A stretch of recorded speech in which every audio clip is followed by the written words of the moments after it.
Most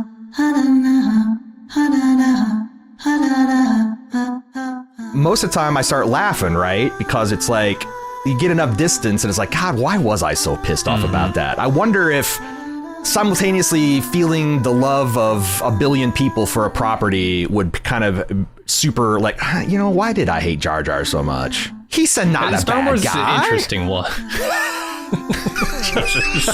You're triggering me. I'm in a blue screen and 11 million people are going to die.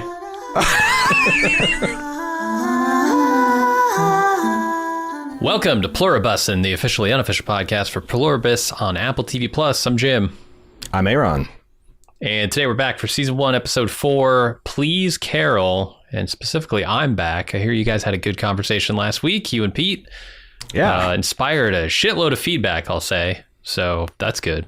Yeah, I had a great show with Pete. And then Sunday night, we're doing these kind of post-week recap, discussion, breakdown podcasts live on his YouTube page. And surprise, surprise, Mr. DHL guy himself, Robert Bailey Jr., the actor that plays him, and long-term Bald Move fans might also recognize him as Will, the astronaut from For All Mankind.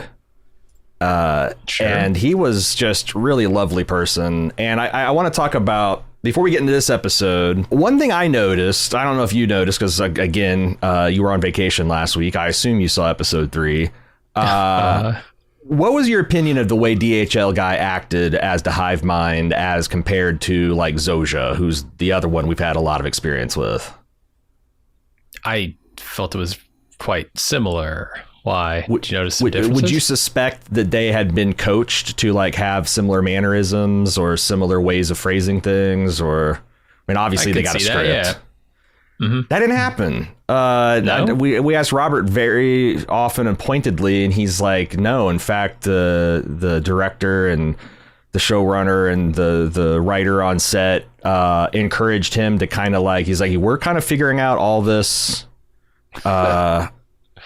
hive mind stuff and how it should seem and look, and to just kind of go for it. And I guess he gave him several different kind of takes, and they went with some that kind of maybe shaped it. But I thought it's interesting that they didn't have kind of like a preconceived idea of how these hive mind people should like look and act. But because the writing is so strong, and maybe everyone kind of has a preconceived idea of what a benevolent hive mind would be like.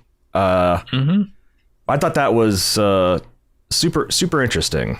I wonder if they got some safeties. It's just like, all right, take this exactly like the Zosha character would do it, just like as one take, and then we'll do 16 others. But it's a great show. I will post the link to the discussion, because like the first 20 minutes is just Pete and him doing an interview, and then Pete brings me and one of the hosts from Popcorn for Dinner, and then we kind of just go around talking about it. It is like a 2.5 hour conversation, and we covered a lot of ground. The other thing that you missed last week, I want to catch you up on, is that Apple did another kind of severance deal where they released an excerpt of Carol's Winds of Waikaro, chapter 16, with an author's note and some other information. It's about 12 pages I was able to read. Did you happen to see it or see any coverage of same? I heard about it. I did not read it. No. Can I give you a kind of synopsis of it? Can I read all 12 pages here and now? No. Please don't. But yeah, I'd love to hear about it. All right. So first 2 pages are Carol in universe speaking to her fans, saying that, she just got done with her book tour and she's excited to see everybody. But like the one thing that she's consternated by is the people who are like, what happens to Raban? What happens to Raban? Raban's not on the cover. And, she's like, if I encourage you not to read this chapter, because it's got a big spoiler for the whole series. But if you're the type of person that has their dessert before they eat their meats and veggies, then I guess here you go. And it begins as a chapter where the hero of the story, Lucasia, who is this captain lady that sails on the sand ship, she's thinking about when she ordered Raban to his death, because I guess he's a very proud and haughty character, I've heard.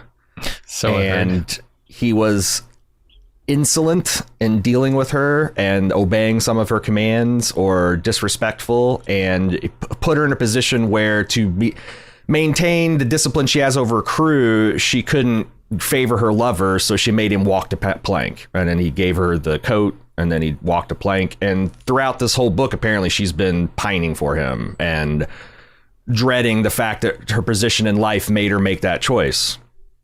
Simultaneously, something the crew has done has cursed them. I forget exactly what it is, but now when they're getting sick, they're getting lethargic, they're just lying in bed all day. When they go topside and they're exposed to the rays of the twin moons of Waikaro that burns their skin, very Pirates of the Caribbean. So Lucasia is on a mission to try to find this mythical island that has like the best healer in the world on it, to try to beseech them for help. And she does that. She goes and she finds a person, and this person takes her into his, I don't know, hut, clinic, witch doctor place, whatever, and gives her a draught that makes her feel immediately better. And she's like, oh, thank God. Can you help my crew?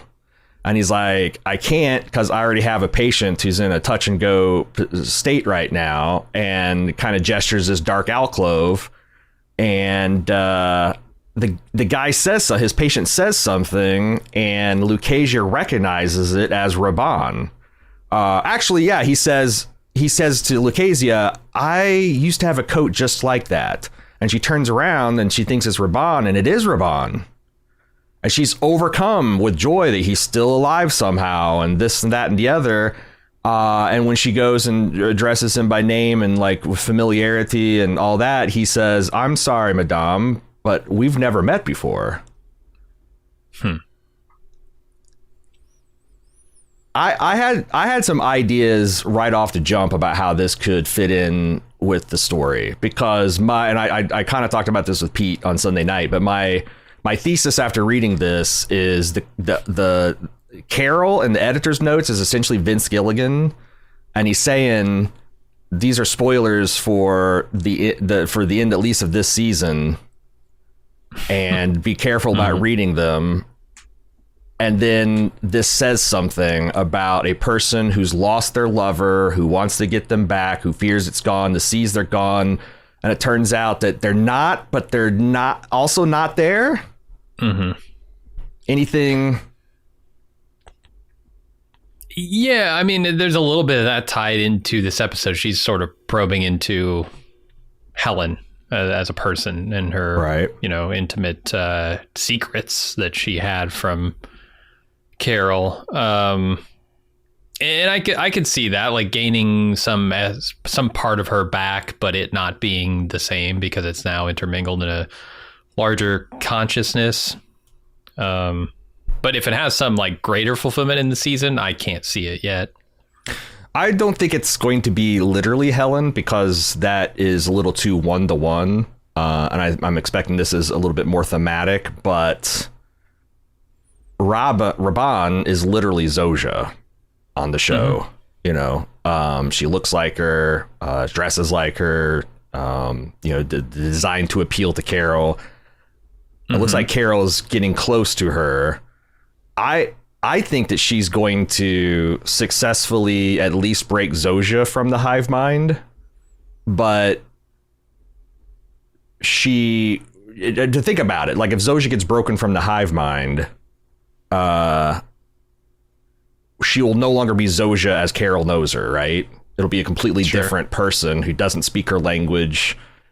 She's from the Levant, might have kind of what I'd call regressive views on gay women. But that's what and the fact that they keep on pointing out that Zoja had a concussion in this episode, she apparently overdoses on truth serum.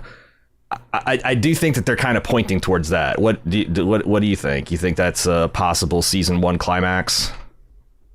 Yeah, no, that could be interesting. It's not satisfying, I guess, on the Helen front. And I guess I'm looking, because they established that as, someone she loves. I guess I'm looking for some fulfillment there, or some I don't want her to just be like, forget Helen, I'm now into Zosha as the individual I've broken off of this hive mind. That would be weird to me, but there's a way also that not entirely wrong-headed either. I mean, people need to move on once they've lost people. Helen's gone, and you kind of start moving on, and the way you start feeling about people is not necessarily under your control. But also there's the other side where maybe she tries to bring Helen back, like her personality in the form of Zosha. Sure. And somehow... Because Helen is not technically gone. Everything that was Helen is still there. It's just not embodied in the form of Helen. And she's no longer having new experiences, but like her whole memories and how she felt about things is all there.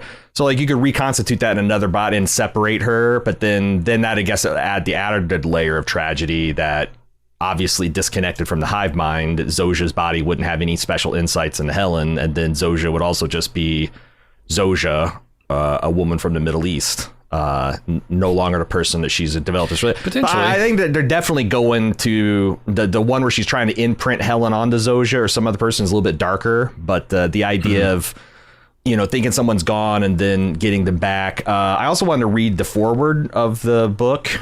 It says, take sail with Lucasia, captain of the dune ship Mercator, as she traverses the amaranthine sands of Lycaro, seeking a cure for the insidious illness felling her crew. As Lucasia navigates a treacherous storm, she's haunted by memories of Raban, a rogue who stole her heart before walking the plank. Seething with passions which cry for release, she soon learns the only thing worse than finding yourself alone in the dark is discovering you're not alone. Which might even kind of hint at, like, are we sure that Carol's not just going to become a pluribus at some point and we'll just get that perspective? I mean, I'm not sure that that's not going to happen at the end, but there is no... It's a one-way street. Is it, though, after this episode? It would have to be. I mean, unless someone else pulls you out of it. Like, you can't take yourself back out of the collective. It's not possible. Right. But because once you're in it, you don't want to be out of it. Yeah. But, strong, angry emotions tend to throw them out. We learned so much more about this, the Pluribi in this episode, that I almost kind of want to like get off of what we were talking about last week and incorporate it into this week. So maybe, unless you got some other things to say about my Lucasia, Helen, Raban theory, Zosha theory, I'll turn it around on you. What do you think of this episode, Jim? I like this episode a lot. This is what I was hoping for in a lot of ways from Carol. I want her to try and use the resources and the leverage that she has to figure this thing out, and figure a way out of it. Because ultimately, like, I don't know if this is a good or a bad thing for humanity, but it's certainly not a good thing for Carol in her mind. So her being the hero, I want her to win.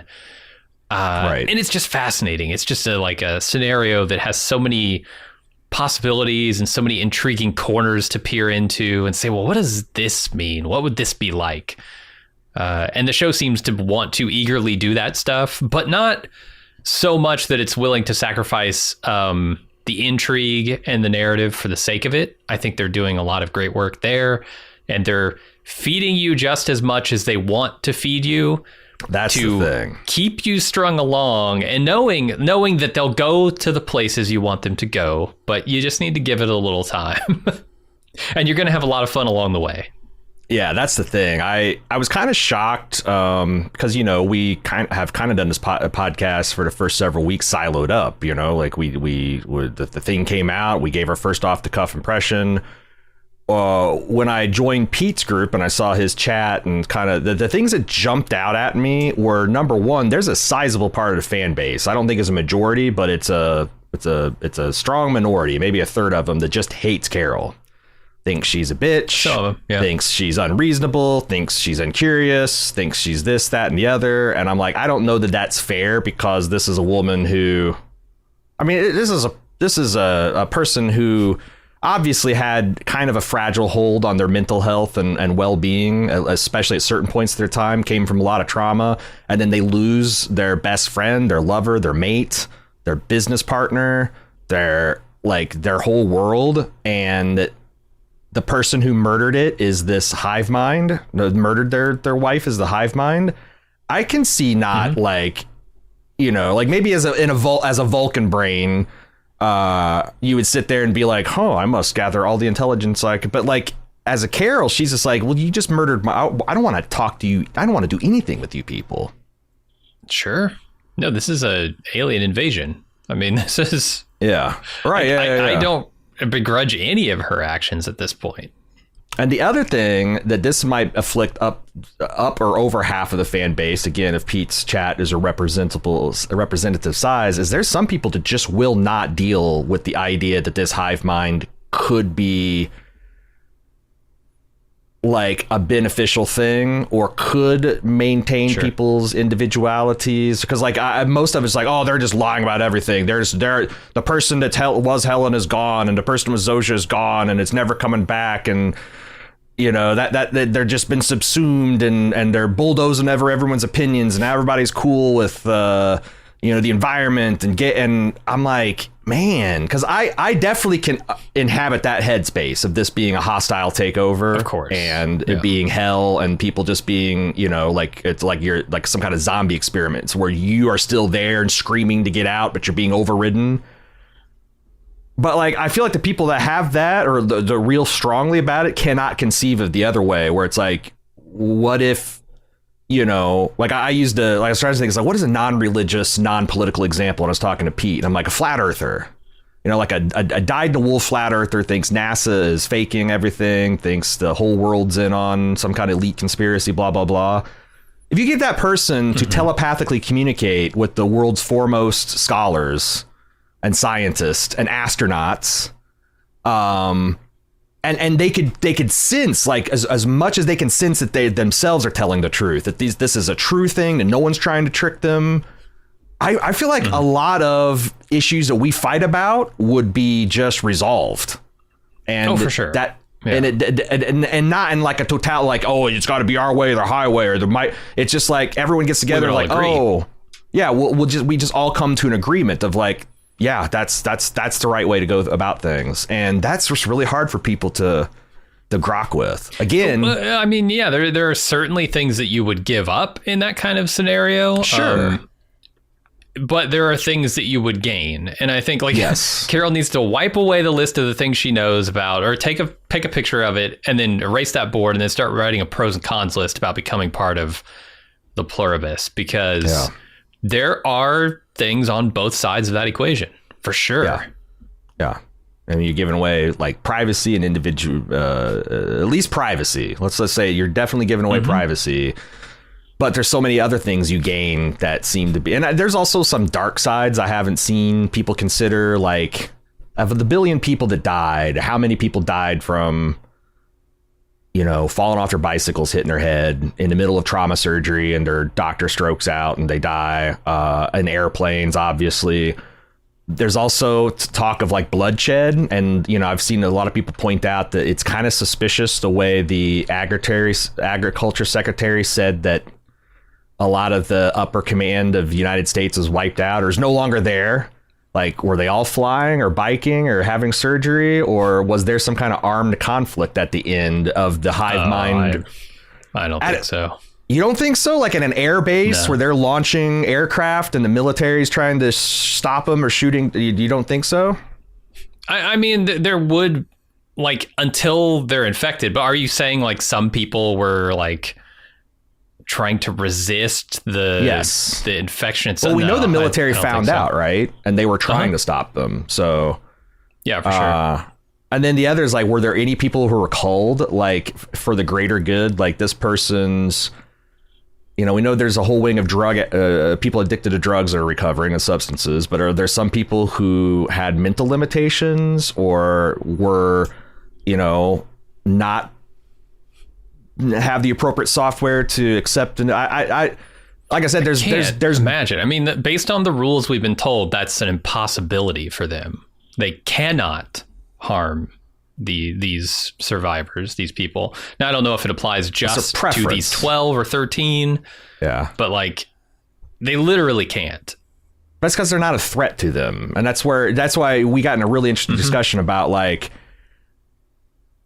yeah, they'll give her an atom bomb because from their perspective, Carol's a person who, if she gets upset, can kill 10, 12, 20 million of them just by blowing her top. And like worst case scenario with an atom bomb, you're going to kill a couple of million people. And they're like, yeah, I don't think that's the why. I think the why is they are driven for whatever reason to make her happy. And if making her happy means giving her an A-bomb, they'll do it. All right. That's what I've been told by the show. So like until I see evidence to the contrary, that's the operating premise here. Because since it's not like they didn't feel any way, like they increasingly got uncomfortable as she escalated the threat. And I just wonder, like, if she said, I want you to take 50 high yield nukes and I want you to take them to the 50 most populous cities around the world. And I want you to wire them all into a detonator that I control. At some point, like, you're no longer talking about losing a fingernail or a pinky or even a whole arm. You're talking about a threat to the entire organism, and then what? You know, would they? Because we know their biological imperative to breed overrides their respect for other people's individuality and self-determination. So it's like, we see that in this episode. They won't allow Carol to know that there even is some way to bring people back from the hive mind. Yeah. So yeah, they're biological imperatives, but that's like their higher order kind of operating rule is we have a biological imperative to spread ourselves. And then right underneath that is the biological imperative to make Carol happy.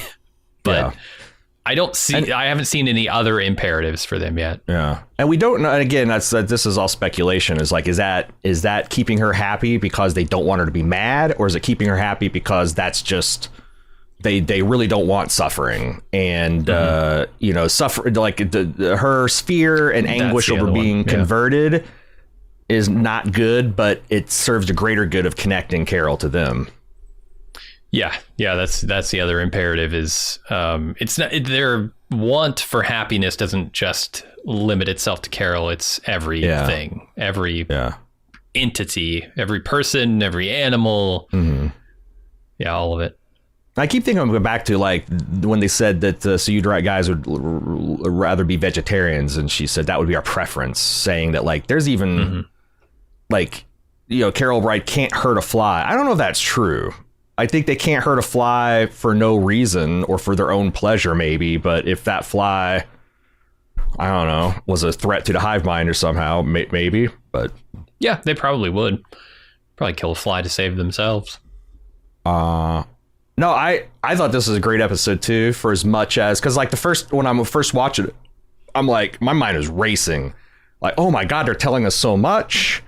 I thought like when Carol took that drug and injected to herself and got the camera, like, are she going to try to fake her own suicide to give her like some time away from the collective? And then like, oh, what the hell is she doing? And then the whole reaction at the end where this is the first time I've ever seen the hive mind be anything but happy or seizing. As we know, anger and invective will make them seize, but fear and sorrow, which is what I think they were displaying, disappointment, profound feelings of those, that doesn't seem to blue screen them. They can cry all they want. They just can't scream and shout. Do you agree? Yeah, they can feel sadness for sure. And the question is, why are they feeling sadness in this moment? Right. Is it because they're doing something here against Carol's wishes? That's kind of what I think it is. Like, Carol wants to know this information. One of their imperatives is not to give it to her, the overriding imperative, and they feel bad about that because it's making her unhappy, but they have to do it anyway. But you're right. It doesn't freeze them up. It doesn't kill 11 million of them. Yeah. And I'm wondering, again, just the way they look at Carol after they get, start working on Zosha, and there's this disappointment and almost like judgment.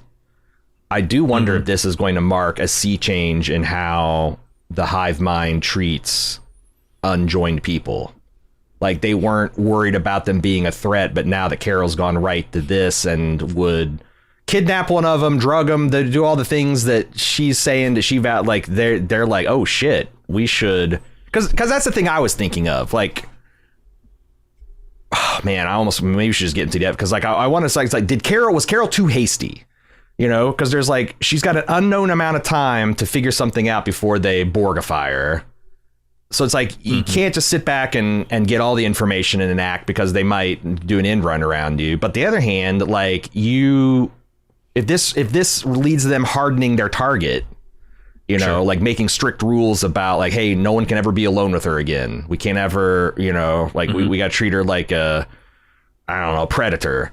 I think it's going to be to her detriment. But on the other hand, you got to move fast and try things, because what if you did have a breakthrough and you could reverse it?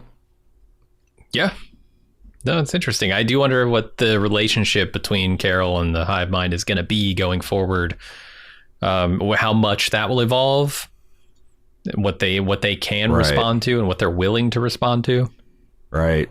This also gives a lot more weight to some of the random statements Carol's made. Like she said in a previous episode, I'm not going to ask a drug dealer what heroin is like. Well, she's had a heroin addiction, so she knows what it's like. A lot of it, and the whole experience she had with the conversion camp, I thought that was something I was speculating about Sunday night too, because like, it's weird that Carol has no other family. You know, like if she had a mom or a dad or a brother or a sister or a best friend from college or any of that, you'd think that the hive mind would wheel them out to kind of influence her. But yeah, like why does she have a broken relationship with her family? Why is a person of her age in Albuquerque, which is not exactly the world's most unfriendly LGBT city in the world, why is she deeply closeted? And so much of this makes more sense now. Oh yeah, tons more sense. Yeah. She's like, and it's a great parallel between what she's experiencing now with this hive mind and trying to brainwash her with what she experienced in the past. I think she's almost like built in a lab to be resistant to the idea of forcibly converted to something that she sees people look like they're blissed out on. You know, it looks like it's a drug. Yeah. Yeah. And I do wonder if that's going to be kind of the, I guess, explanation for her immunity, if it's not going to be genetic, if it's going to be something more dispositional. Because I look at the guy that we meet, Manusos here, this guy is very similar to Carol in his reaction to this. And now there's also the counterexample of Kumba, who like, I couldn't be more interested in this. He is enjoying this so much. So like, I don't know what it would be about him mentally or dispositionally that would. And then you go the other ladies, like I can't remember them all, but like the Indian mom who had her son, like they're and like the Chinese guy who seems so affable, and I feel like that you can definitely see commonality between her and Mr. Paraguay. But the others, I do like the fact that, is it genetic? Is it something about your mental disposition or about a particular trauma that you've had? It's interesting stuff. I really don't know. But we're getting more clues every episode, which is exciting.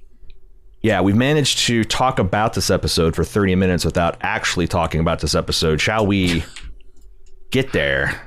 Yeah, we got to, man.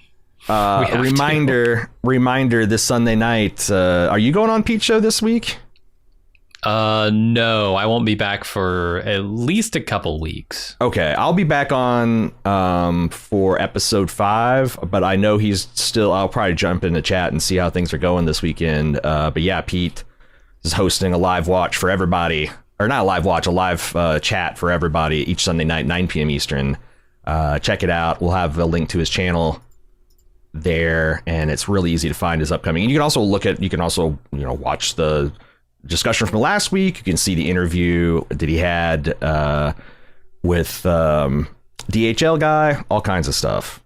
All right, this episode, season 1, episode 4, Please Carol, begins as we flash back to the last episode where Carol calls Senor how do you say his name? Manusos Oviedo from her plane, and we get to see a little bit of his life, I'll say, under siege by the Pluribus in his self-storage facility, as he tries to exist off dwindling food supplies and endlessly scans his ham radio for signs of signal. He's intrigued by Carol, especially her third call, where she obviously stands out from the Pluribus by telling him to go fuck his mother. And then I like the fact that he also heard the repeated banging of the receiver onto the handset. It's like, and I guess I didn't appreciate the first two calls as how much she did sound like a Pluribus. The only giveaway is that her Spanish isn't perfect. Right. So it's a good thing he's still reeling and trying to figure this out too. Like, what is this guy's plan? Like, this guy, I don't have much confidence in this guy's resourcefulness. He's out there cutting open storage units, trying to find dog food. Like, any food. Think about this. Like, okay, let's say you find the world's biggest stash of dog food in one of these things. Think a day down the road. Think a week down the road. Think a month down the road. Dog food is not everlasting, man. You could eat all the dog food you want. You're eventually going to run out of it. What is your plan here? I don't know, because there's a big theory that this guy wasn't one of the initially immune ones, that he was kicked free by Carol's first burst of anger. And, you know, because like, oh, he evaded detection for 33 hours. That's interesting. I don't buy that theory. I think what they're trying to tell us with this guy is a loner. Yeah. This guy is not particularly friendly. This guy didn't have friends in his, like, maybe he just has friends in his ham radio community.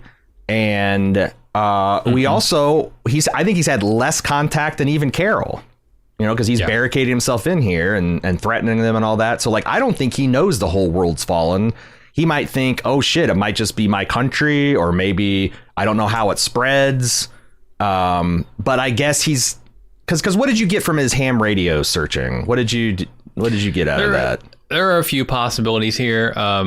One is he's looking for any sign of life outside of his cordoned off version of it. I could definitely see that. That's like my number one candidate. Number two, maybe he knows all about this. Maybe he's interacted with the Pluribus and he's gotten the information about what it is, and he's searching for like either the signal to verify or that is true, or maybe he's searching for like a antidote signal, for lack of a better term, like somebody else out there competing with this thing. I think that's it. That he's I noticed that he was going up by like 0.3 kilohertz increments, and I was just doing a little bit of ham research. And ham I found out my favorite type. I like a bone in. But they say that the traditional stations are at least 0.5 kilohertz apart from each other. So I think what the idea is he's scanning every 0.3, so that like even if someone was broadcasting on an off channel, that like I guess that's a threshold for when traffic would bleed through. So even if he's not on the right frequency, he would hear garbled, and so it's trying to cover the entire range as fast as you can without missing anything. But what is he hoping to find? I think it's got to be like you said. Like, is there a band of humanity trying to resist? Is the hive mind use this for communication? Sure. And also, like, what else can he do? Like, I think he's doing everything he can do without exposing himself to these crazy people, right? Right. Yeah. No, but he is so much like Carol in his resistance to this thing. Oh, yeah. Like slapping the food away, like Carol pouring the water out. Like, all that stuff is telling us this guy is a lot like her. And it's sort of a shame that they didn't hook up on this first attempt, because who knows if they're going to. He might attempt to contact her, but he would have to interface with the hive mind to do it. He would have to say, who was that woman? How do I contact her? But he's unwilling. Because her name's Carol Sturka, but he wrote down Carol. Is she Turkish? I had my wife translate this because Esterka means, is she Turkish? Nice. So like when she says, hey, I'm Carol Esterka, maybe he thinks that I'm Carol. So if he starts searching for Carol in Turkey, yeah, it's going to be way the hell off. Right. But yeah, how and Carol's not a ham radio gal.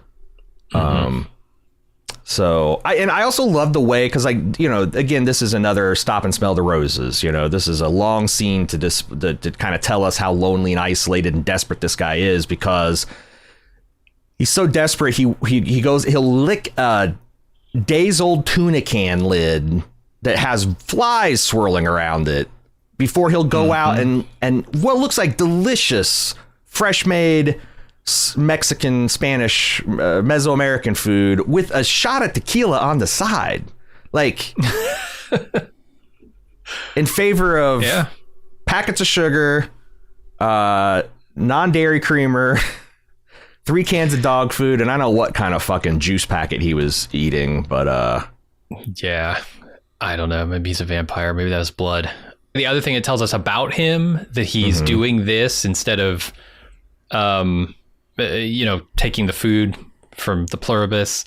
He writes a note to the people who aren't people anymore about, sorry, I had to break into your sheds. This is an honest man. This is a man who lives by codes.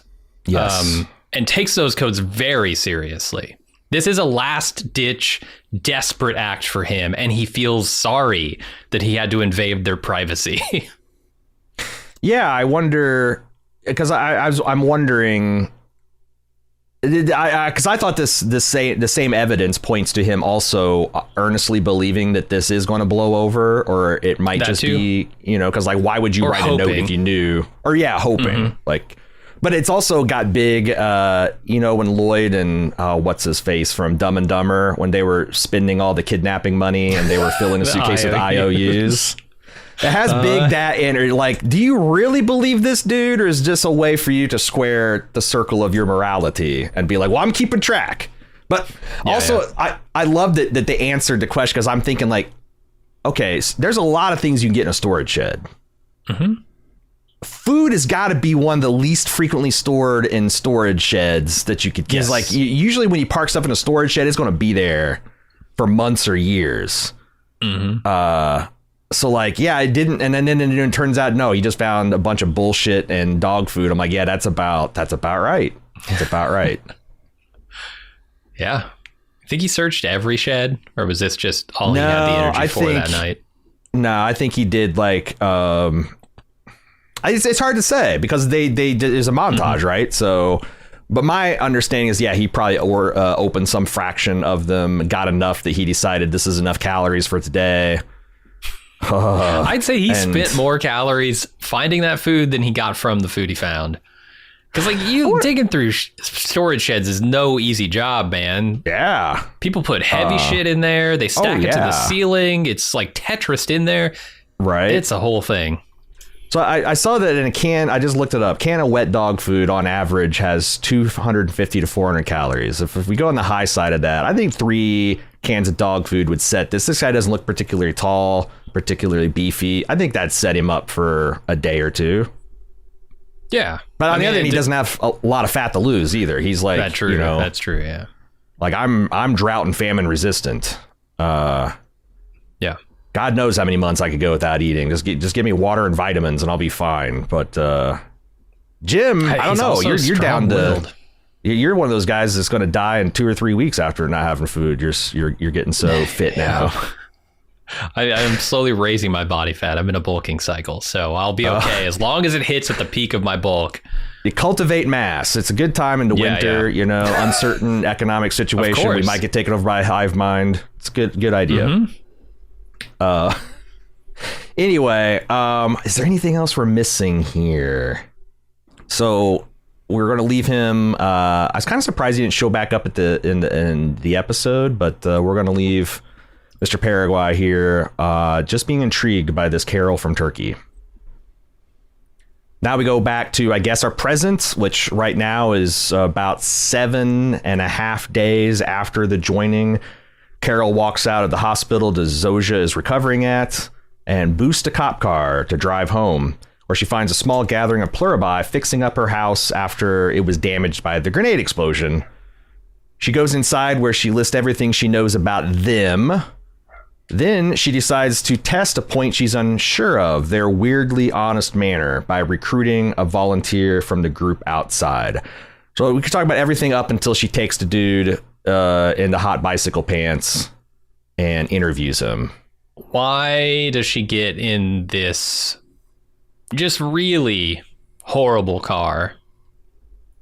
It's the first one, right? Really she just sees it, and like I don't even think she processed it as like I think she's kind of acclimated to certain parts of this world where she can kind of do anything she wants. And she just goes to the first car she sees. And then when it starts up and it's like, blah, blah, blah, blah, blah, blah, blah, it's popping and clicking and you can hear its valves rattling and the radio sucks. And oh my God, does it smell like feet? Then she's like, oh yeah, I want to. Now, my other question is, why does she pick the cop car? Because she realizes she can. And that seems like fun. I don't know. Yeah, I thought she hasn't fully internalized. That's the problem here. I think it's this moment where she's like, oh yeah, I can just go get that car. That's my car if I want it to be. Right. And she hops in the cop car. And she doesn't have a preference for her old car. I don't know whether she's like, if that's the case, or she was rankled by the hive mind, saying, oh, we'll take the alcohol inhibitor off of it. Like, she doesn't like to have her nose rubbed in that stuff, or she doesn't like, and when I say her nose rubbed in, I'm not talking about the alcohol. I'm talking about she doesn't like her nose rubbed in the fact that the hive mind probably knows more about her than she does, because, she probably forgotten a lot of stuff where, they have perfect recall of everything that she's ever said or done to anybody with anyone, including her wife. So yeah, I was going to ask you about that. How perfect is their recall? Because when she's talking to Bicycle Guy, he seems to have pretty damn good recall, but they're dealing in human brains here. Like, the medium is the human brain, which is not a concrete computer-like thing. It's still a fleshy mismatch of data to particles. Like, that's not perfect. Will they forget things? Will they forget who Helen is over time? Already know that they can fuck up by like on the power routing. They didn't intend to have Carol's power go out, but it did, and they apologize for it. And that's like, so does that mean that like people can make mistakes? Does that mean that the guy who was a senior power management guy in Albuquerque who died in the joining didn't keep up the documentation and he had some things jury rigged they didn't know about? Are they just capable of getting things wrong? And that's that's my big question, is because like my memory is pretty sharp about things I think about a lot and think I've been exposed to a lot. Sure. So I wonder if like the hive mind has like encyclopedic perfect recall of things like Winds of Waikaro or Shakespeare, because there's enough critical mass of the world that is familiar with that, versus things like, where the power junctions work in Albuquerque might be fuzzier for them. Yeah, that's certainly possible. And I think Helen would have a very good working knowledge of that book as Carol's publicist, manager, editor. I mean, all of the above. Test reader. Yeah. Because it's her job. Like, it wasn't her job to read Bitter Chrysalis cover to cover, but it was her job to know Winds of Waikaro and all the sequels. And plus, she has millions of readers worldwide. It's like if you asked a hive mind about what they think about George Martin, they'd probably be super conversant about that, just because they have hundreds of thousands of people who have listened to podcasts and read. Right. It's not Helen. It's the fan club. You're right about that. Exactly. I did think it's interesting because, like, I noticed in the last episode that the man from Paraguay was missing. They didn't locate him for 33 hours. And, one of the things I got from my religious upbringing, unlike Carol, I was never gay converted, but I did get the basic fact that Jesus died when he's 33. And on his death, he spent 3 days in the ground in Sheol and Hades, preaching to the, whatever you want to say. But and then he came back to life. And I was like, I couldn't help but notice that religious imagery. Mm-hmm. And then this week they're talking about Adam 12, which is a cop show. And it's about their squad car because it's A12, Adam 12. But also it's fucking Adam, the first man, the first of a new species. Mm-hmm. So, yeah, I don't know. Interesting. Also, here's another thing. I just that mayor is the actual mayor of Albuquerque. Tim Keller is the current serving mayor of Albuquerque. I thought that was hilarious that they got this guy to do that. And I imagine, I wonder how in the pocket the mayor of Albuquerque is the big Hollywood. Gilligan had something on him? Like, no, you're doing this, buddy. I'm going to dress you as schlubby as possible. Yeah. But we know that New Mexico and Albuquerque in particular has done a lot to encourage the film industry to come out there and use their state to shoot. And Vince Gilligan has been one of the ones who's used it the most. So I bet it's not like, he's like, you better be a brainwashed mayor in my show, or by God, I'm going to drop the Epstein files on you. It's more of like, right, hey, it's a fun idea, Mm-hmm. Yeah, I mean, that is fun. I really like that detail. When she goes inside, also I like the dubious consent here too, that she's like, who gave you permission to be here? It's like, well, you did. Remember when you were in the hospital or on the ambulance and we were trying to treat Zosha and we asked you if it'd be okay if we cleaned up a little bit and you nodded absentmindedly? It's like, it's the way they interpret stuff is very loose in permissiveness, it seems like, Mm-hmm. if so I thought that's something to keep in the mental database. It's like the genie who wants you to waste wishes, right? If there were a limited number of wishes. So Carol walks into her whiteboard room, which I love. I've been a big whiteboard guy for most of my adult life. And she has come on. Yeah. She's going to need a whiteboard. Gonna have to. And I like it as old school. She's not using any of this thought cloud software or whatever. She has like a whole bunch of ideas for Winds of Wakero 5, which is the one after this one. Did you happen to take a look at it? Because I thought it'd be interesting to review the bullet points. I wrote them all down. Oh, did you? Okay, cool. Just to put I them wrote in down the new bullet points, but not the old ones. Just to kind of, because my thesis is that the Bitter Chrysalis, the Winds of Wakero, they're all going to have some kind of greater or smaller fulfillment in. Yeah, that makes sense.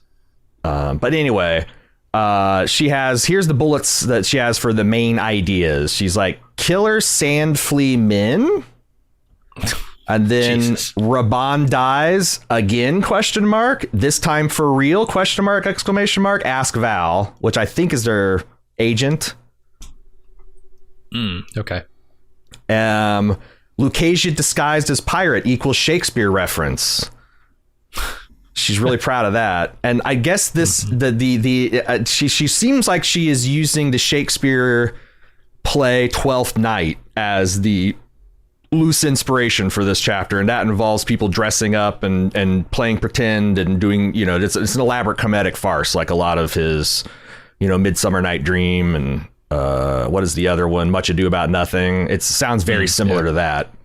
Then it says Mandovian spice equals poison, equals in capital letters elixir, equals in capital letters underlined 3 times with exclamation marks love potion. Okay. There's a dream sequence of the cliffs of Chartreuse. And I couldn't see, there's this one page that she's blocking like a few lines with her body. And it says ... falls into sand pool, and it says under sand pool, metaphor for suffocating.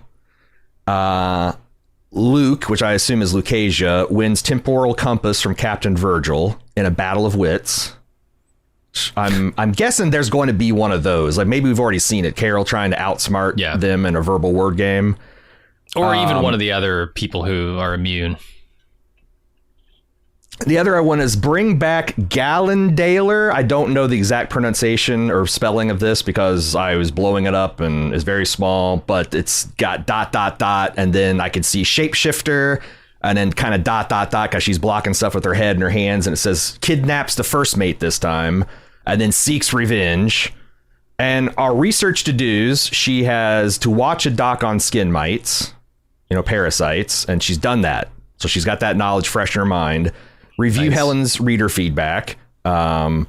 Email / call Val to discuss Rabin's eventual fate. Reread 12th Night that she's also done. And then a discussion regarding the commercialization of it's either Port Maine, Port Maiden, or Port Mizzen spice ale in real life. Parentheses Val Helen schedule. So she's apparently there's a beer in the thing that they want to make a real beer, and she's getting into the merch. The love potion. Yeah. Oh, ooh. All right. And it's also funny that a person who is an alcoholic and shouldn't be drinking is actually going to make a product that's an alcoholic beverage. I thought that was interesting. All right. I'll let you take the bullet points of the stuff she thinks she knows about the them. Yeah, she wipes all that away in favor of writing new bullet points about what I know about them. First is they're eager to please, and she evidences that by would give me an A-bomb? ? Exclamation point. Mm-hmm. Question mark being like, I can't believe they would be willing to do this in my mind. Not would they do this? Because she's already confirmed they would. I'm going to say, because I fully agree at this point. I think that's something we know. Yes. Number 2, can't kill, not a fly. I'm not like unshakable on this because I don't agree with it at all. They did knowingly kill when they accelerated their timeline for taking over the world. I think they have a preference of nonviolence, but if it conflicts with their biological imperative, all bets are off. Yeah. Number 3, don't play faves, like all jerks the same, because they are the same. But this is another one I'm not sure about. Because, I don't think Zojia had a Zojia, or I guess the hive mind, didn't have a personal preference about whether she wants to go with who's the guy from Kumba. What did you say? Kumba. That if she wanted to go to Kumba or not, it's more like I don't want to get in between your guys' thing because it'll make me feel bad. Yeah. So or it'll make one of you unhappy if I decide. So yeah, but I do wonder what do they do with the serial killers and the mentally does the software update that the virus does fix all that? Or if you delude 1% of the population, it's got severe mental illness in the rest of the population, that it's kind of taking a bit of poison and spreading it out into a swimming pool? Because I do wonder if they have to have moral judgment about certain people that are outside them. I think once you're inside, it's all good, but outside, they've got to have preferences over how people live, right? But they don't play it. They don't incorporate that in their behavior as yet. As yet, yeah. What I'm seeing is they have a preference, and their preference would be for them to join them, for those people outside to join them, and then they would have their own preferences. And I think they believe that's the sort of solution to all of that. Whether you're mentally ill or you're just operating under, ideas that they wouldn't share or they even disdain, just join us. We'll make you join us and it'll be fine. Yeah, and we'll understand your perspective and you'll understand our perspective and you'll come around because you always do. Yeah, and this is part of the ambiguity of what's happening here. Is this virus, for lack of a better term, something that implants a certain outlook or worldview on the people that it affects, or does it just simply connect everyone, and then whatever the general feeling of an individual, all the individuals collectively are, sort of amasses into one personality? Mm-hmm. Does it have its own agency is the question, or is it just kind of carrying out the agency, the collective agency of the beings that it sort of infects? And what are there's some things that are no-brainers. Like, imagine, like, you and I, we're not a hive mind, but, you know, we're driving out and it's like, hey, it's time to stop for lunch. You want to go Taco Bell or Pizza Hut? And secretly, say in the back of your mind, you're like, I kind of want a Pizza Hut. But then I'm like, how about Taco Bell? And you're like, whatever. You know, it's like, did I bully you into choosing Taco Bell? Or did you just not have a strong preference and were happy to go along and eat a Taco Bell? Sure. I think there's like they can quickly get consensus on things that are like no brainers, but like on things like, should we give Carol an atomic bomb? That's when they're like, oh, we need to think about this and think it through. It's not an automatic yes or no. So I thought that because that's what we were talking about in the beginning. Like, is this a collection of individuals that have perfect communication and can perfectly understand and trust each other beyond a doubt, something we can't relate to as people, the same way they can't relate to lying from us? Or are they just chips? Are they just blades in a virtual server array that are being, you know, they got perfect recall of their memories and stuff, but like all that the stuff that made them the person they were is gone?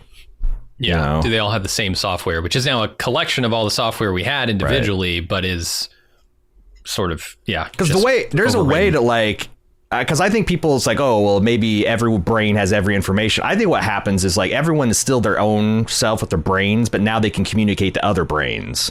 So it's like, and especially if we're right about Carol being able to reverse this, that strongly implies that the people that are there are still there and could be freed, because if they were all subsumed into some kind of psychic slurry, you probably couldn't do that. Yeah, maybe. I mean, they are able to, I don't know how, like what the mechanism is, but they are able to identify individuals within individual feelings within this hive mind. So either that could be because those feelings still exist within the individual they originally were, or whether they can pick and choose. They have like an index, you know, going to a file cabinet and pulling out somebody's file. Let me challenge that. What evidence are you basing that on? That they talk about the person having actual feelings? Because everything they've said about Helen to Carol, but she doesn't have feelings now. They're describing feelings that she had as a person. And she died. That's what I mean.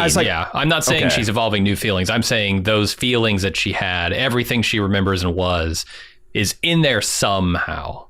The information about how she felt, but like the feeling of love, is that the same, I guess, is what I was asking. And the other thing is, I think is really interesting that they're kind of going towards with all this talk of heroin and drug addiction, is like, what if it is extremely pleasant to be a part of this collective and you did break people off and then they're suddenly like heroin users that are going through extreme withdrawal? Yeah, we've got some email about that. Like, could that be sort of another wrinkle to this plot? Is she'll succeed in some small way in doing what she wants to do, and the person that she brings back will not want anything to do with their old life.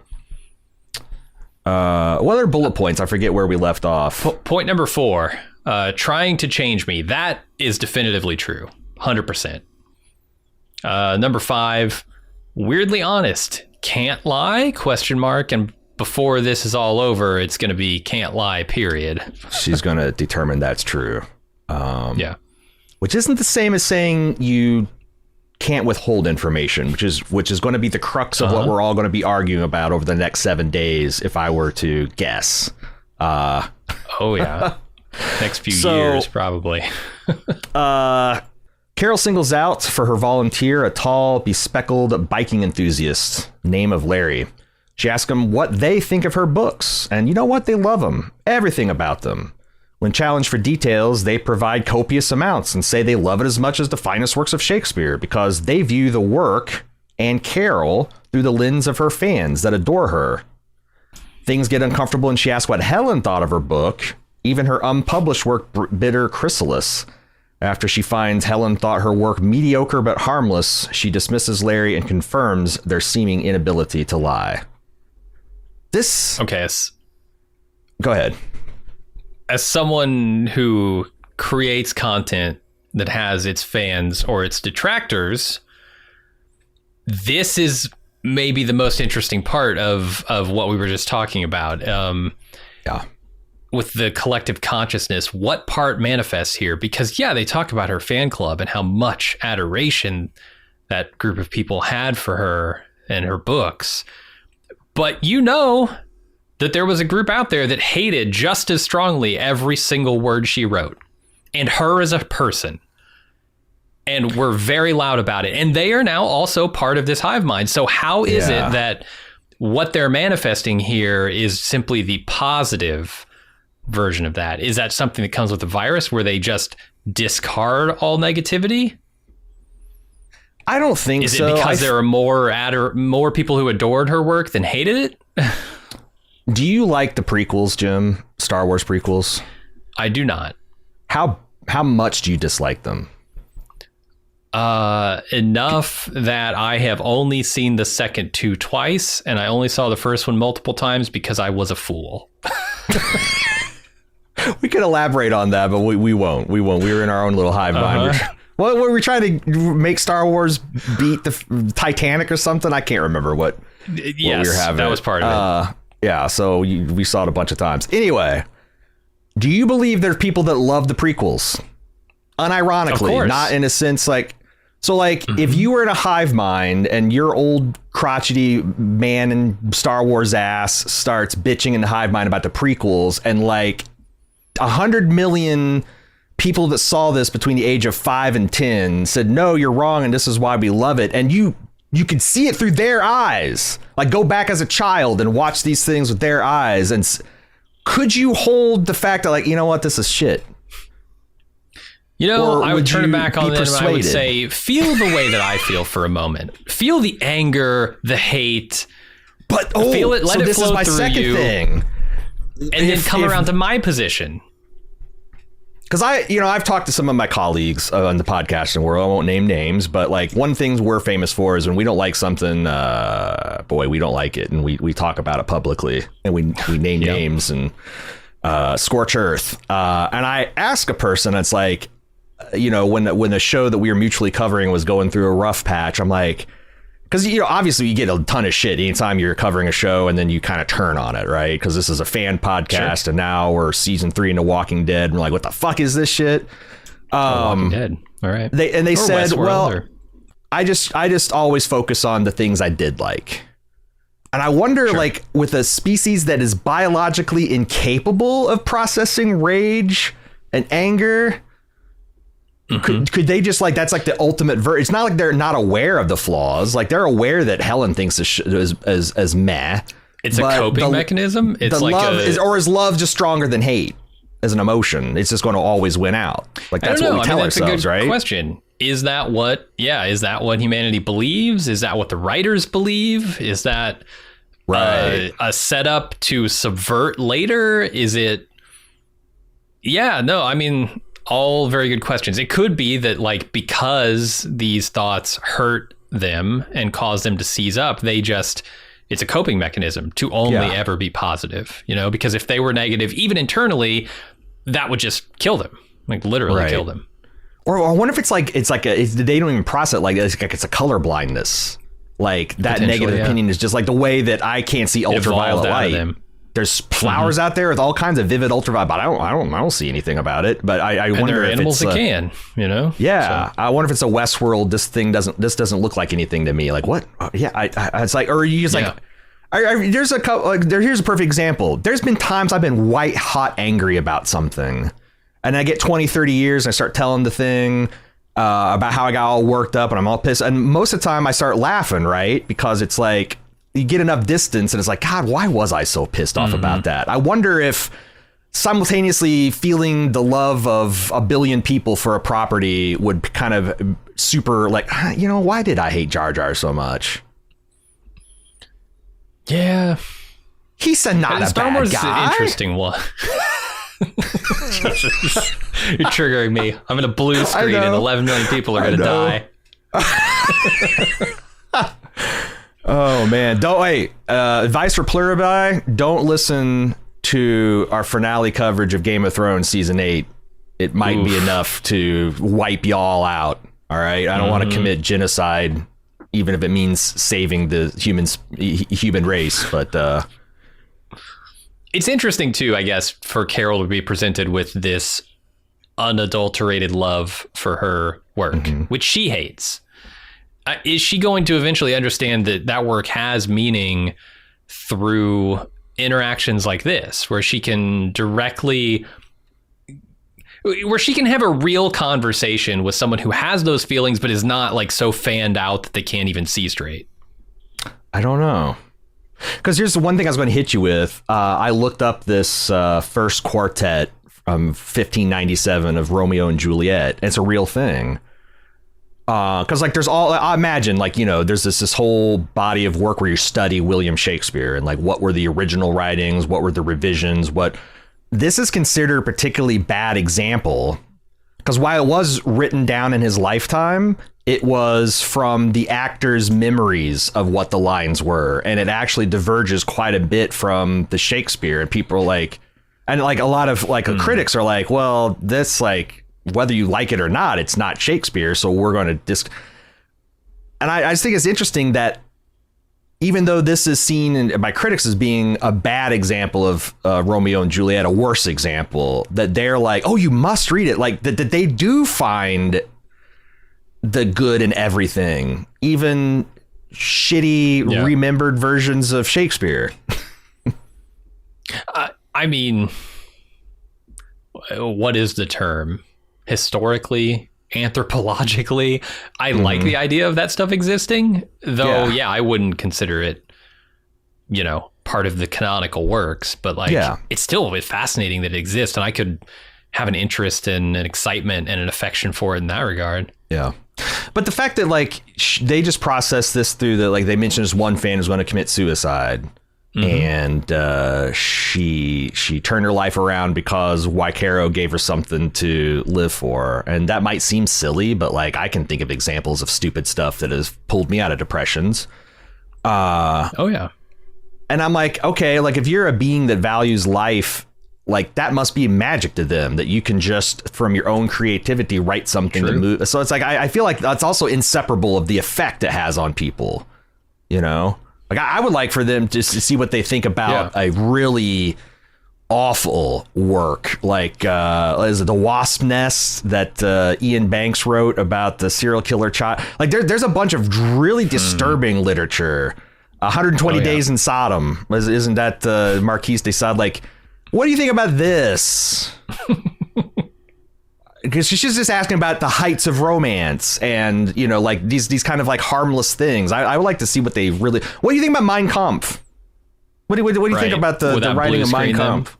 Yeah, it might. Ooh, it might. But they have to have scholars that have encyclopedic knowledge of it. So like, do they just cauterize that parts off and don't think about it, or? So what I mean, maybe there's some defense mechanism this entity has that, like you said, either color blindness to those emotions or something.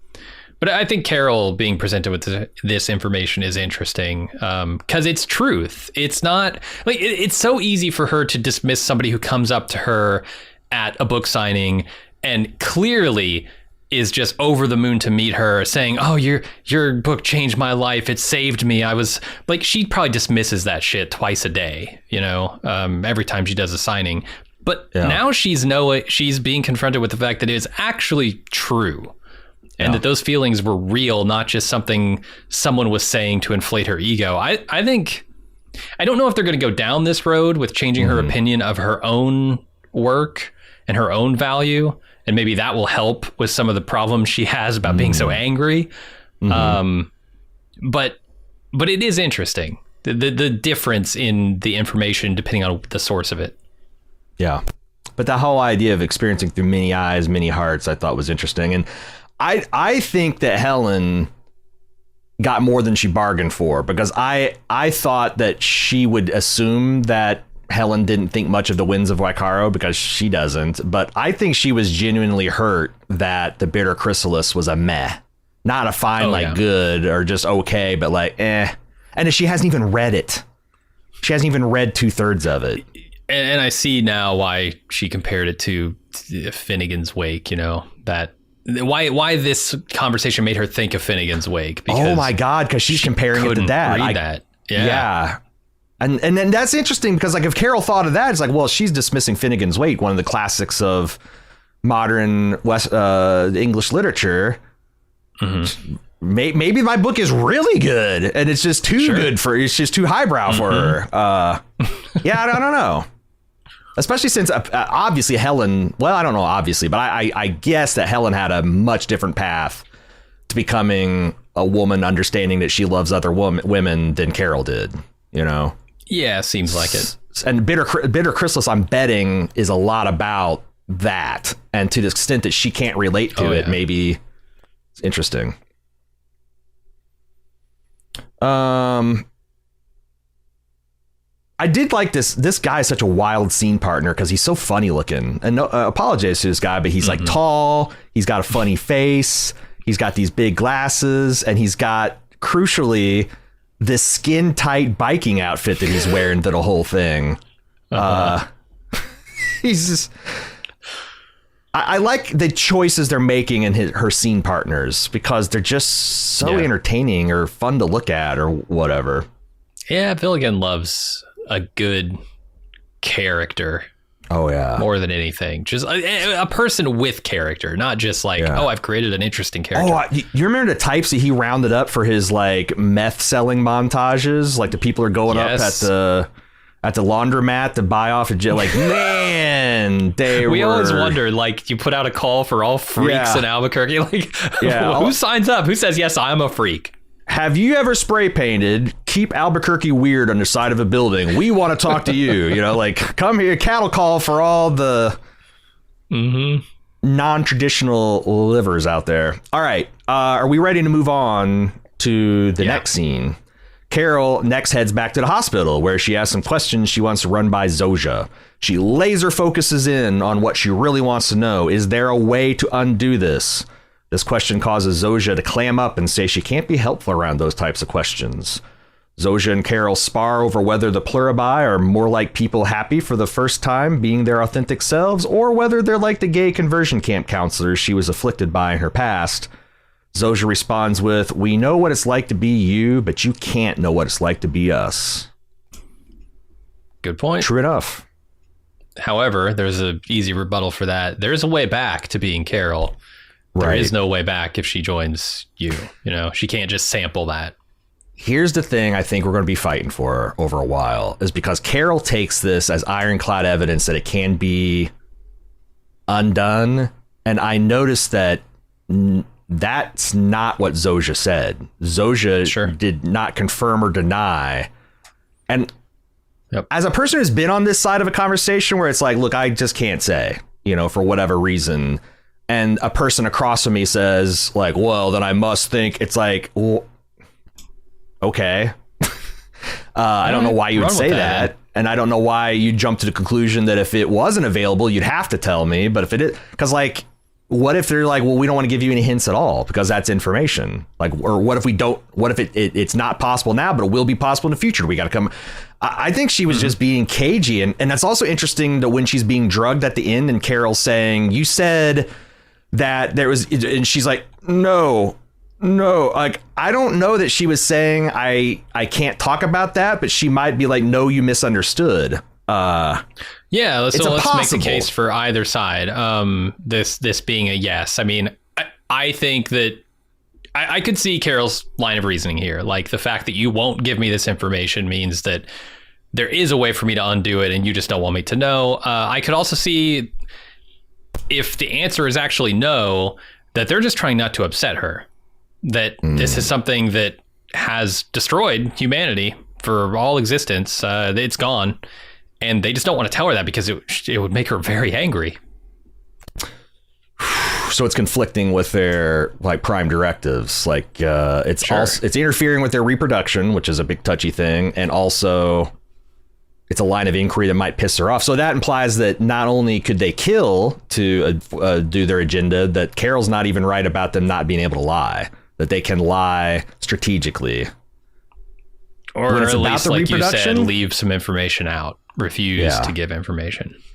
But that's a big conclusion that she jumped to, that like just because you won't say anything, because it's as soon as she says it's reversed, like Zosha's whole face changes. You know, like she's so excited to talk about what they know about the joining now, because apparently the world's best scientists have been studying it in the Hive Mind Collective, and they've learned a bunch of things. But as soon as she said, her face just falls like, Carol, I just can't, like, that to me is not a smoking gun for it's possible. But I understand why Carol takes it that way. Yeah. Yeah. Like I said, I can see that line of reasoning being and I feel accurate. Like the thing, I just don't know why she's got, I say laser focus. And I talked about this in the beginning, that like, I understand that she's got a time constraint. If she just, you know, takes her time, dots all her I's, crosses all her T's, she might end up getting assimilated. But man, there's got to be some step between they're brutally honest enough to tell your wife thought your fan fiction was crap, and they have to tell me if it was not possible. Like, there's a huge gap in motivations and reasons, and it's conflicting with their biological imperative. But also she could be right. I want to also acknowledge the fact that she could be right about this. I'm looking at this as a writer also. Not that I'm a writer, but I want to see it from their perspective. They could be doing this for two reasons. One, maybe they don't quite have their minds made up yet as to what they're going to do. I know Vince Gilligan notoriously likes to write sort of from the hip in a lot of places. Yep. Maybe they just don't want to pin this down yet. They want to discover it as they discover it as writers. Yeah. The other thing it could be is this is important for them to keep from the audience. They don't want to give up this information, because if they wanted to give up information, they could. See example episode 1, where they take over and they tell you exactly what happened. Yes, this is a virus. Yes, you have been taken over. If he wants you to know information, Gilligan will tell you. So he has a strategic reason for withholding this information. It could be to create drama. It could just be because it's more interesting for Carol not to know yet. And we, as viewers, should be looking at the expressions on people's faces and the things that are happening and be able to draw our own conclusion, which is a way better way to come up with this information than being just told it. Yeah. And something he does frequently. This is a Gilligan hobby horse for sure. So like, I could see him like having a definitive answer of, yes, this is actually possible and true, but he wants us to understand that, not just be told it. Yeah, and it's like, again, Carol seems to be built in a lab from spare mental parts to resist this technique, because, you know, she went to this gay conversion camp in Tennessee when she was a 16-year-old lesbian in the throes of her hormones and figuring herself out, and they were probably awful to her. But they were all smiling and nice. And then Zosha says, well, we accept people of all, or we love people, all types of organ. And she's like, she didn't say this, but like the response to that be like, well, yeah, they always said hate the sin, not the sinner. But when it's something about your biological imperatives, let's say, that's kind of hard to separate. Like, oh, we love you. We just don't love how you express your love and sexuality. Right. So... And that she's got this, I wouldn't say knee jerk, I'd say well-honed defensive streak about this stuff. And also explains why she doesn't have any family. She must have just completely written them off after she got free in college and went through her heroin and all, God knows what else she did. I mean, there could be a couple, that could go either way, right? She could have written them off, or they could have written her off. True. Yeah. Conversion doesn't take, all right, you're cut off now. Goodbye. But she did say you never forgave your mother, implying that it was at least mutual. Yeah. So Carol takes a look at Zosha's IV, drip, drip, drip in there, and gets a thought. She goes to visit the hospital's pharmacy, where she steals some thiopental sodium, better known in pop culture as truth serum. When a Pluribus goes to check on her, she asks for some heroin to cover her true purpose there, which I loved. Yeah, do you got any heroin? I don't know if that's a good idea. Would you write some oxycodone? Yep. No. I want the H, the horse. I want to tickle the dragon's tail. unfortunately, this hospital doesn't stock heroin. We have other opioids. Yeah, the oxycodone. Or they say, like, they can just go get it. It's 8 miles away. Yeah. I wonder why they're... Well, I guess it's only been 8 days. Because I was like, I wonder if, like, long term, if they'd keep around heroin and meth, or they would just keep the... Because obviously they still make use of the therapeutic drugs for their purposes. You know, they of course anesthetize Zosha when they're trying to operate on her and all that, because they're trying to minimize suffering, because they'd all feel it, right? Yeah, you would think so. Yeah, they would still have a lot of use for that stuff. Yeah, I've heard this referred to sodium pentothal before, because it's like, this is like, if you grew up in the 70s or 80s, they were always injecting the hero with this. James Bond. The last time I can remember it was True Lies, ironically enough, where they dosed up Arnold with some truth serum. I will say that, like, it's a powerful anesthetic. I did some research into it, and its pop culture reputation of truth serum is disputed by experts. It makes you chatty and it lowers your inhibition, but the quality of information you get, it's like a really drunk person. Maybe they'll let stuff slide, but maybe they'll just, you know, start weeping about whatever, you know, how bad they treated the weird crocheting hat lady. Right. Or just make shit up entirely. Like, just make shit up because it's funny. Tall tales. Yeah. Yeah. Because their brain's not working right. But Carol must think it's the best way she's got to go forward. It's an interesting avenue. I liked it. And I think it was cool that she tested it out on herself to see what she might be able to expect from it and how fast it works. Like, she's gathering a lot of information here. Yeah. This is like researching for one of her books, you know? I got that like she is well equipped to, because that's the thing. It's like, it's hard to be a doctor. It's really easy to go to a pharmacological book and look up the average dose by weight and put something in a syringe and inject somebody, especially if you've already injected stuff into your veins before, you know, if you're a heroin user. Sure. It doesn't. Yeah. I got no problems with her figuring all this stuff out on herself, especially if she's got unfettered access to the hospital. Right. But yeah, there's another thing we learned about her. She was a drug addict at some points. She's graduated to being an alcoholic as a form of harm reduction, apparently. Okay. I guess so. I said I'd research this drug. Do you want to know what the crazy thing I found about it? Sure. That on the normal dose of sodium thiopental, which is between 4 and 6 milligrams per kilogram, as we saw, I think it's listed in this book 3 to 5. But if you give that to a pregnant woman for cesarean section, it will anesthetize the woman, but leave her fetus in the uterus conscious. And that's the plot that, of a film right there, like a fucked up. Look who's talking now. Cronenberg. Yeah. So I don't know what to make of this, other than the only thing I can think of where a consciousness is hosted within another human body that's not the host consciousness is late term pregnancies. And it's interesting that, like, that's essentially like, you know, you're talking about other consciousness being hosted within physical.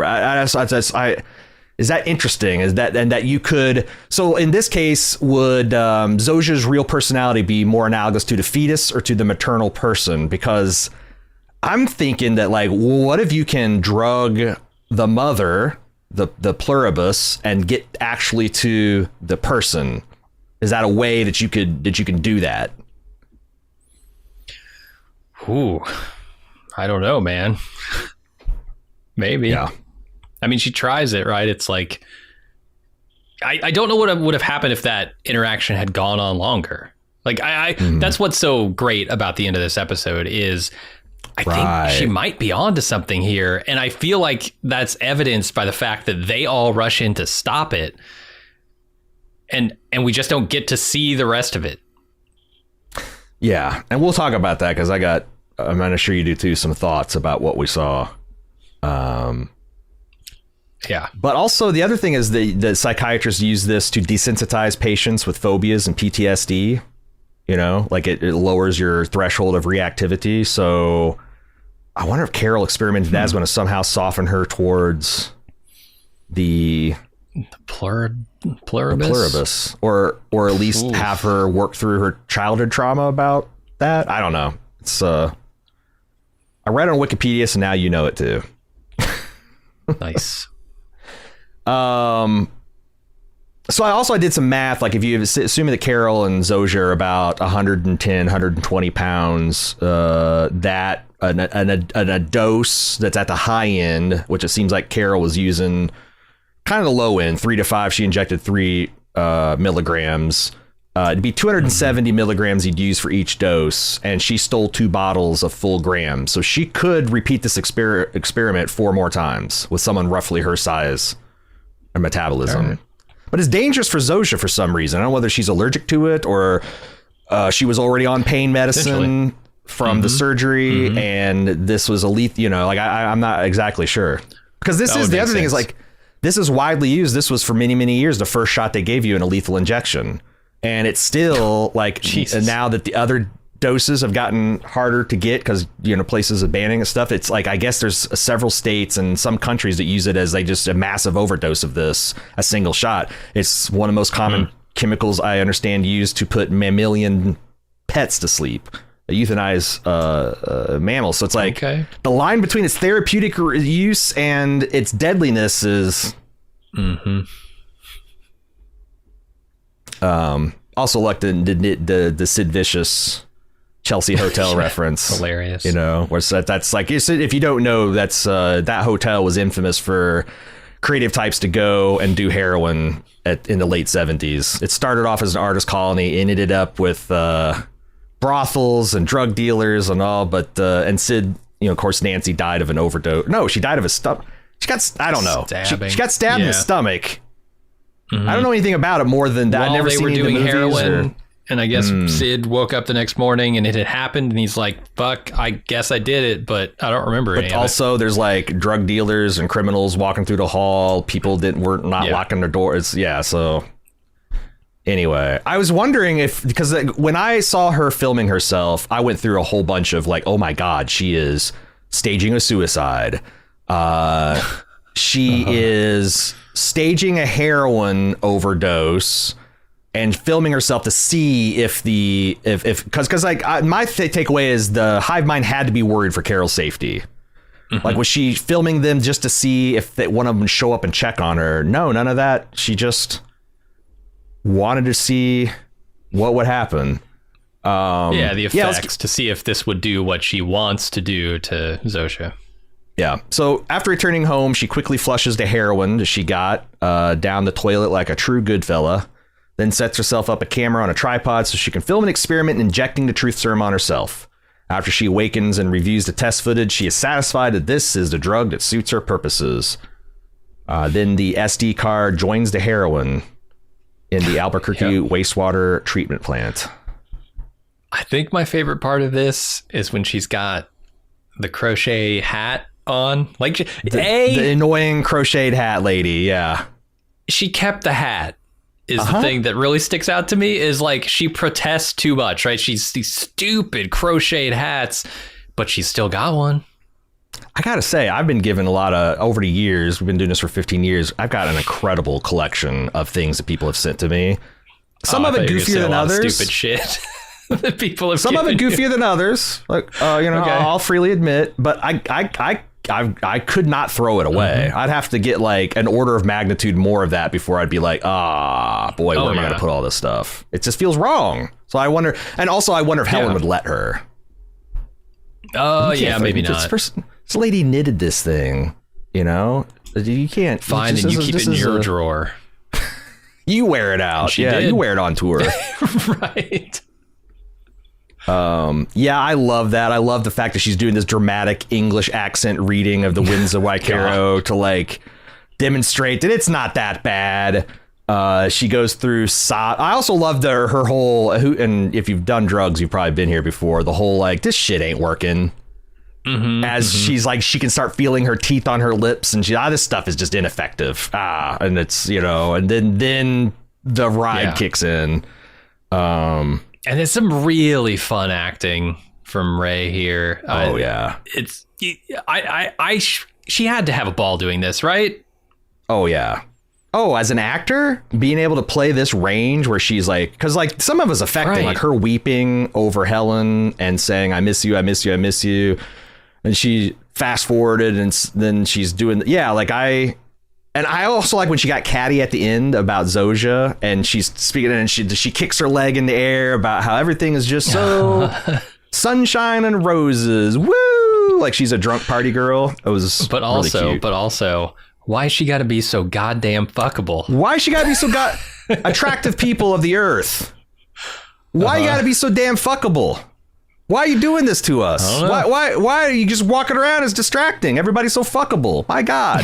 Yeah. Yeah, especially when they're repulsive for other reasons, you know? It's rough. Okay. Here's a big question. Do you think we will see this SD card again? I don't think so. I'm trying to think how we could even possibly see it again, because nobody knows she flushed it. Nobody knew she was doing any of this. They're not actually like watching her inside her house. That's the thing. On first time, I'm like, oh, they're doing this to tell us, hey, this is not going to go anywhere. And also, why would it? You know, like, I don't think she's curious about, because that's the other thing. I can't believe that she went on this big old drug trip and she didn't want to see the entire thing. But I guess time's of the essence, right?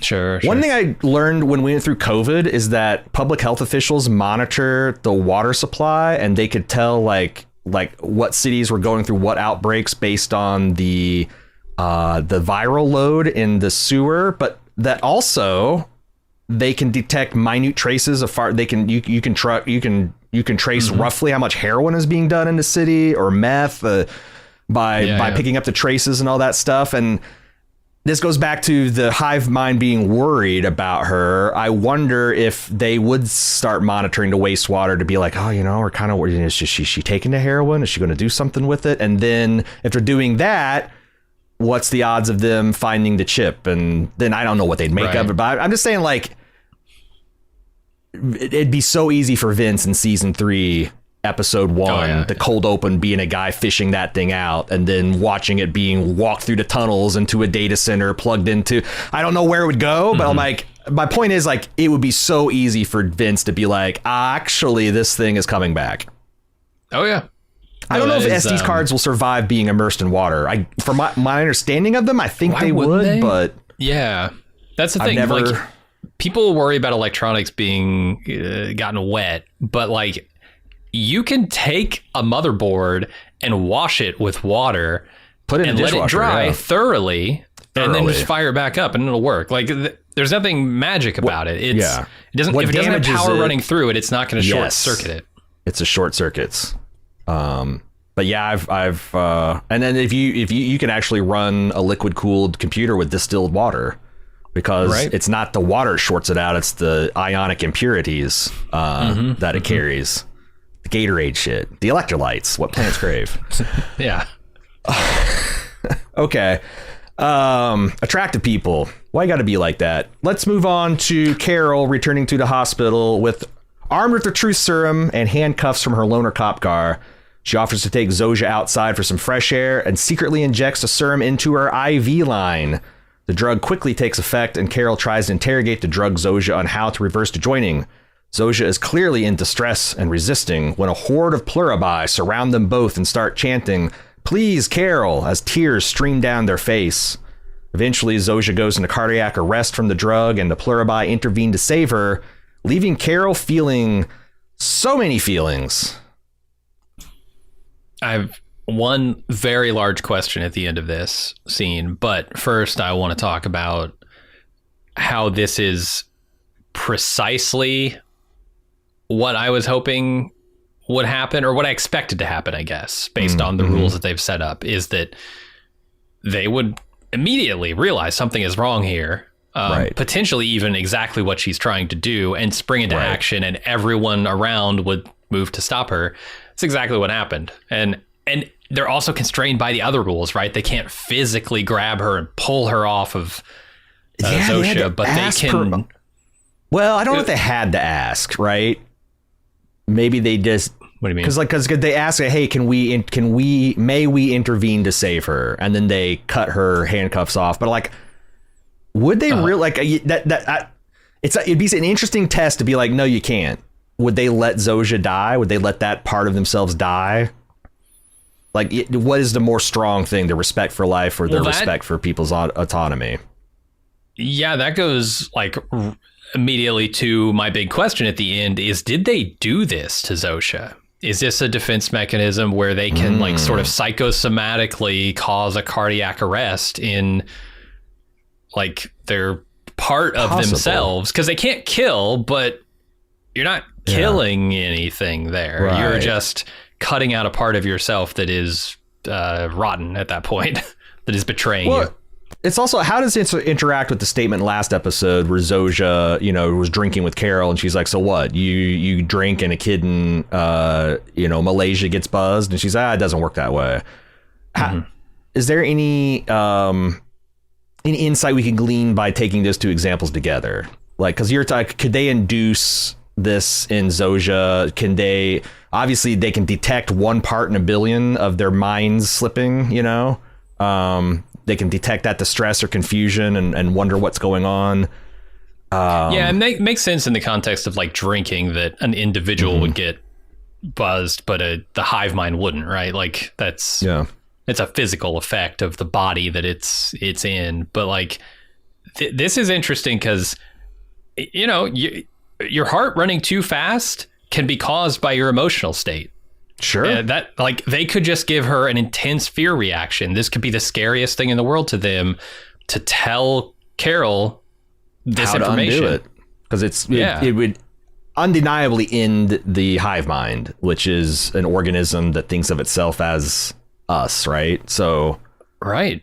This is an intense threat to it. So I could see them just like running her into a cardiac arrest to both prevent it, but also because it's a response, a fear response. On the other hand, because I couldn't help but notice that Carol says, can I reverse to joining? And Zosha says no. And she says, you told me it's possible. She's like, no. And Carol just overwrites her. Like, it could be that the Pluribi are not afraid that she's going to undo them because it's not possible. It could be that they just are kind of sickened by Carol bullying this part of themselves and disrespecting her agency and disrespecting. I mean, it's hypocrisy, which way, no matter which way you look at it. But from there, like just being genuinely shocked that she's capable of something like this. Mm-hmm. Because that's the thing. It's like they were sad and crying, which is something we didn't know they could do. But after they were stabilizing Zosha and putting the AED on her, the automatic defibrillator, there was a different look. Like they were looking at her with like stern. It might be like a dad that's disappointed in you. I'm not mad. I'm just disappointed. But it was not sorrow. It wasn't anger, and it wasn't necessarily even fear. It was something adjacent to all those. But again, I'm basing this off on it. Watching 20-30 extras, acting with their face in the scene.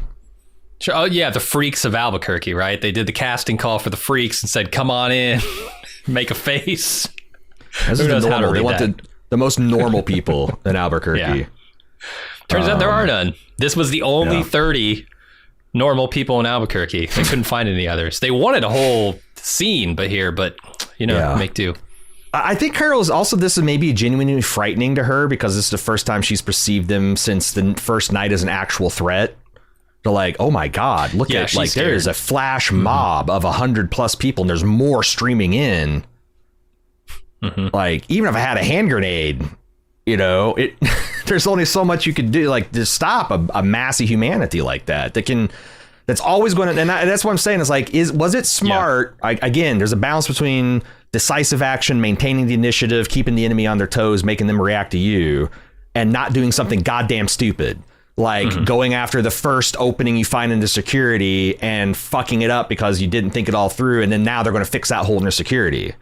Like, yeah, because there's a lot of things they could do to accommodate Carol's wishes. It's just like, well, there's always going to be at least 3 of us there.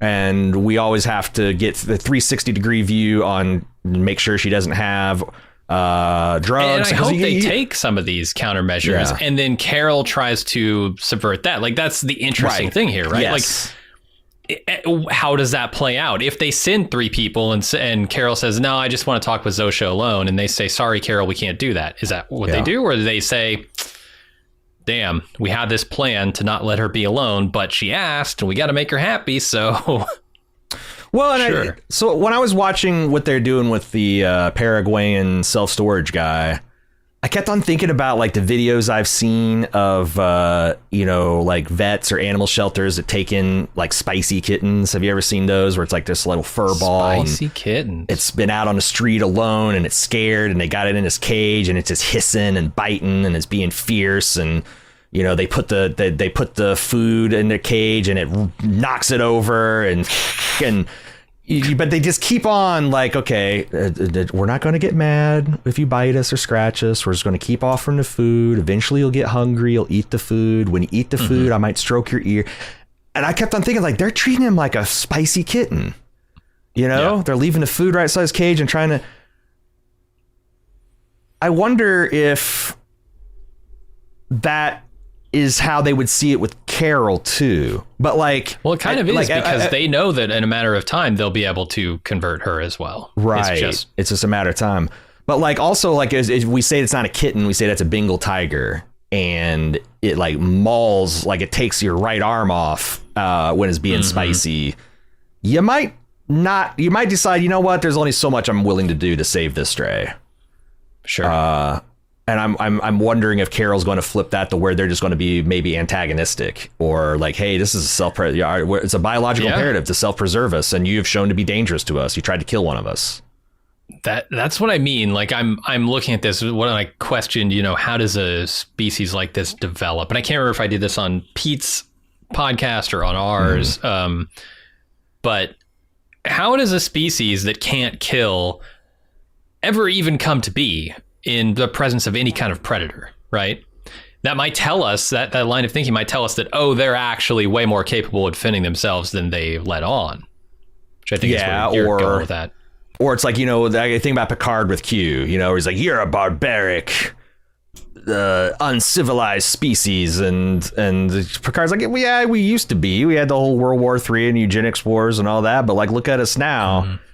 I could see them like, obviously being nature red in tooth and claw.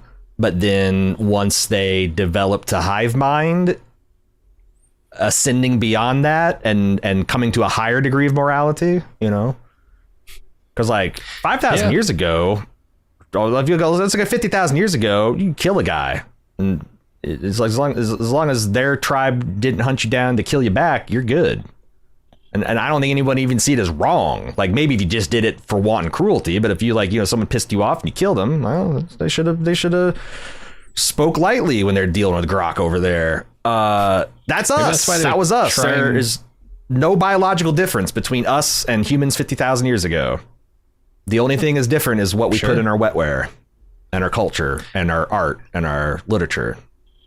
Maybe that's what the Pluribus is doing. They are being defeated left and right on their home world, and they've decided, well, we have to get off this planet because there are predators here that we're just not equipped to deal with, and so they have to go out via the signal. Something I was pondering with Pete too is like, because they a lot of people are like, well, if an alien, do they have hive mind with the other aliens? They're 600 light years away. Yeah, no, that's a good question. Is it though? Because I don't know. Like, they haven't shown that anything can travel faster in light in this show, right? So it's like, I think that if there's these psychic waves, can't. So, that's true. Yeah. But I'll say this: like, if there is a psychic beacon that was their awareness in space that's going out, and it's even if it's traveling as slow as light, they should be picking it up because they got the signal, and the signal's been going on for how long? So as soon as they got the wetware upgrade, they should pick up that galactic consciousness, I would think. Are you saying they haven't? Because I don't see any evidence that they're not connected to some other planet. Yeah, it's one that's the source of the signal. It's so early on that it's hard not to fall into biases like, absence of evidence doesn't need. But like, I will say that they have said nothing to imply that they have connected to the alien hive mind. They're not breaking out any weird new words or. But I don't know. I think that's smart. That leaves questions open about the nature of the entity, the virus, the connect, whatever it is. And it doesn't get you in trouble with causality, because there's all kinds of problems with faster and light communication and transport that Picard never thought about when he was gallivanting around the bridge of the Enterprise D. God, what else is there to... We talked about like maybe her heart attack was induced by the hive mind, and maybe it's a combination of drugs she was taking at the hospital with the extra dose that Carol gave her. Maybe she was trying to not confirm or deny anything, and Carol took it as a confirmation. It's funny because the first time I watched this, like, wow, 4th episode, Vince is just showing so much, and then I watched it again. I'm like, is he though? There's so much plausible deniability, and from a certain point of view, and Carol jumping the gun. I don't even agree with all the things that she thinks she knows about these people. So she's making a lot of assumptions, and I am too as a viewer. I'm assuming that what they're telling me is true, and I think that's fairly safe to do with Vince Gilligan, but I also have to see explicitly what he's not telling me. Yes, and take just as much weight for that. Because just like the hive mind, I'm not upset if there's omissions, but I am upset if they are lying about the rules that they are setting up. So, and Vince doesn't usually do that. Like, he's very much, I can think of only maybe one time in Breaking Bad that he kind of hid information from us to preserve a surprise. Most of the time, it's the cards are played face up and you just have to make the connections. All right, that's going to be it for the episode. Normally we'd consider feedback, but since we've been talking about 2 hours here, and Jim says he has a lot of feedback, and we haven't gotten any for this episode. This might be something we do going forward. I don't know. We're kind of trying to play it loosey-goosey with the release schedule and the feedback and what. But I think we're going to start recording feedback early in the week. And releasing it like on a Tuesday or Wednesday to kind of better suit the tempo with what the show is doing. And obviously people want to talk about it. So Pluribus at baldmove.com. We will definitely be considering that early next week before Thanksgiving, get it out. Then the other thing is, if you can't wait till then, I encourage you all to show up Sunday night to Pete Pepper's YouTube breakdown of episode 4. He's going to have a lot of great guests. Maybe there'll be another special guest. Maybe we'll get the mayor of Albuquerque. Maybe he'll get. I should say he. I'm not the mouse in his pocket. I'm just a goofball that he invites onto his podcast. But it's been a lot of fun the last few weeks. I did watch your performance too, and I thought that was great. Thanks. And then if you want to get on the inside of the Bald Move Club, boy, we're about ready to start our fabulous Christmas festivities. If you want ad-free feeds, if you want bonus conversation, this week we just released an in-depth breakdown of the Chair Company and our Halloween leftovers from our scary movie marathons. It's exclusively for club members. If you want to join the club, help us keep making podcasts and get some nice things for yourself, check out support.baldmove.com. Otherwise, check out Pete. His link is in the show notes. Check out our email address, pluribus@baldmove.com, for our feedback show. Appreciate you listening to us. Until next time, I'm your host, Aaron. And I'm Jim. See ya.